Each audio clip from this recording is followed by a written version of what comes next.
our own Michelle Hubbard.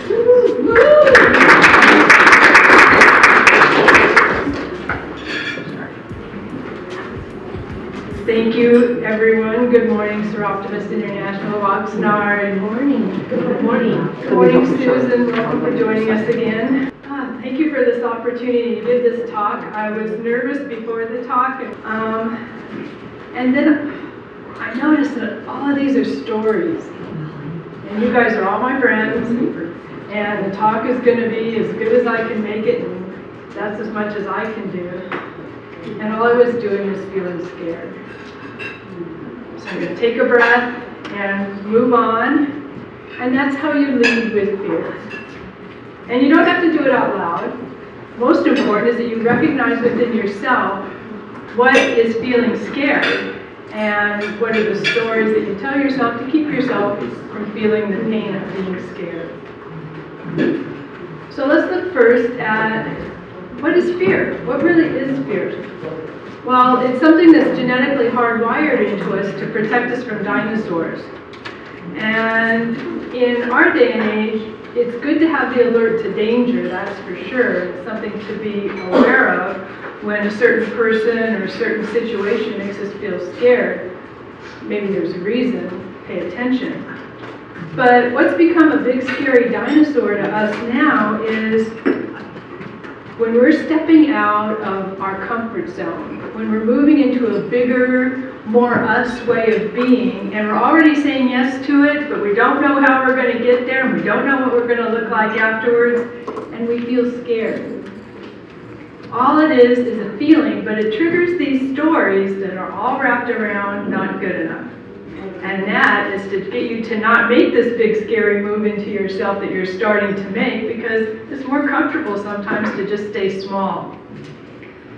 But there's something inside of us that moves us forward, wants us to keep going. And the way to tap into that is to take a breath. Take a breath all the way into your belly. And then immediately release it. Because if you hold your breath at the top, that's like being scared all over again. And you don't want to add being a scared trigger on top of already feeling scared. So notice when you've got that tightness in your belly, the butterflies are starting, you're feeling a racy heart, you're feeling scared, and all of a sudden the stories start. When you notice the body sensations, take your breath, and then move forward into what's scaring you. When it comes to Soroptimist, I had a great time at the fall conference. And as we've heard in some of our meetings, what Soroptimist is really emphasizing is its 4 pillars. And that's what's going to help make our club even stronger, grow even bigger, and move Soroptimist into making their even bigger impact globally. What the 4 pillars may trigger as a scare reaction in us is they're asking us to express ourselves. And they're asking us to stand up and speak up in a way that promotes Soroptimist. And we may already be starting with the stories of, well, I'm not a salesperson, I don't want to be pushy, no one wants to hear that, I'm not good at speaking, I don't speak very well. Well, let's take a breath and see how leading with fear can help us with our Soroptimist pillars. The first pillar of Soroptimist is to increase our membership. So picture this. You've had a great meeting, you're out and about your day, you totally move forward from the meeting. You're at the doctor's office, you're at work, you're at your gym, and totally unexpectedly someone says to you, hey, what's Soroptimist? You've forgotten that elevator speech that you wrote a few meetings ago. You forgot what the definition of Soroptimist is, it's something Latin. You figure President Holly's going to be mad at you because you don't have it on the tip of your tongue, and here you're blowing this opportunity, all the stories. But then you remember, hey, I'm just feeling scared, and you take your breath. Anything you say after taking your breath is going to be okay because it's coming straight from your heart. It could be something as simple as, well, you know, funny you ask, I was just at a meeting today, and Soroptimist for me is having really great food with a whole bunch of really fun ladies, and doing awesome work in our community for young women and older women. Well, at that point, you may get a great response. Hey, what'd you have to eat, and what's that sparkly thing on your shoulder? You've engaged a conversation. Your job is not to chase women down and sign them up to be a member. Your job is to have an easy, friendly conversation, ask a few questions, and then invite them to a meeting. Once they're at a meeting and they see how great they are, if there's any spark of curiosity, any spark of interest, they're going to feel like coming to another meeting, maybe participating in a committee, and you've done your job of doing something towards supporting our first pillar and increasing our membership. Now, the second pillar is about public awareness, increasing public awareness. And what that is really more speaking to more than one person, so that it ripples out into the public, and Soroptimist is no longer the best kept secret in our community. Actually, in our country, I learned this at the conference, globally, Soroptimist, especially because of our presence in the UN, is very highly respected and recognized. But in America, not so much, and in Oxnard, even less.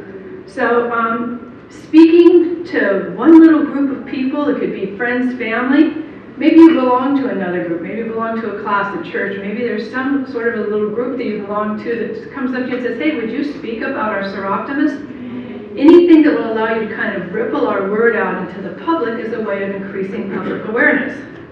And let me tell you, public speaking is scary. So just automatically assume you're going to be scared. And take your breath.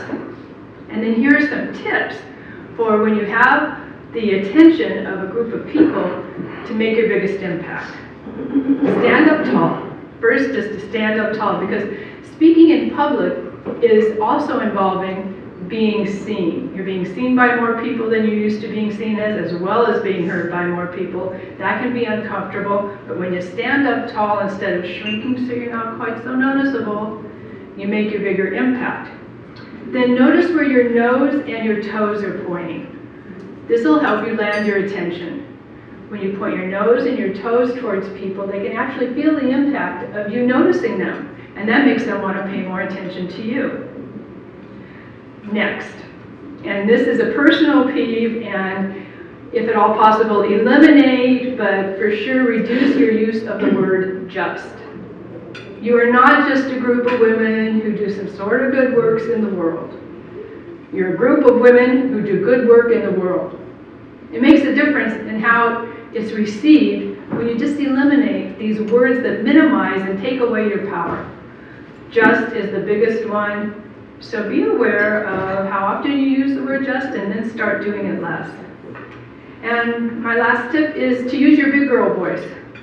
We've all been raised to be really nice girls, to do things in a really good way. But when we're speaking in public, when we're speaking to others, when we're speaking up for Soroptimists, use your adult voice, use your smart you voice, use your big, strong, you loving Soroptimist voice.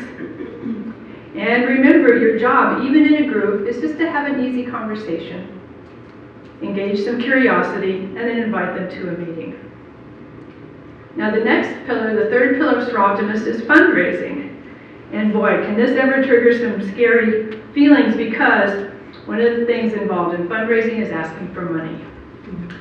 Now, the ways that fundraising can feel scary because it involves money are you have to speak up maybe to a business that you're used to just being a customer at.